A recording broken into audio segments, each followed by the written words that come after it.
தான் இருக்கும். அதோட சிம்பிளாக நான் ஒன்று சொல்கிறேன். கண்ணை மூடி ஒரு நிமிஷம் உட்காந்து நீங்கள் யாருன்னு பாருங்கள்.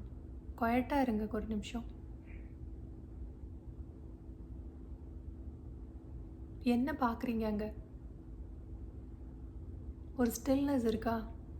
ஒரு அமைதி இருக்கா? ஏதாவது சத்தம் இருக்கா? ஏதாச்சும் தெரியுதா?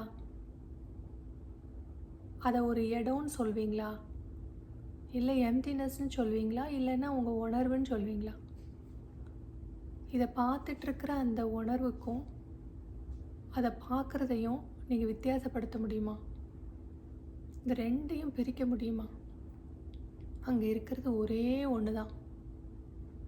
அந்த எம்டினஸாக இருக்கிற நீங்கள், அதை தெரிஞ்சுக்கிற நீங்கள், இது மட்டும்தான் நீங்கள் தான் இந்த அவேர்னஸ். இவ்வளோ தான், சிம்பிள், முடிஞ்சு போச்சு. நீங்கள் உயிரோடு இருக்கீங்கன்றது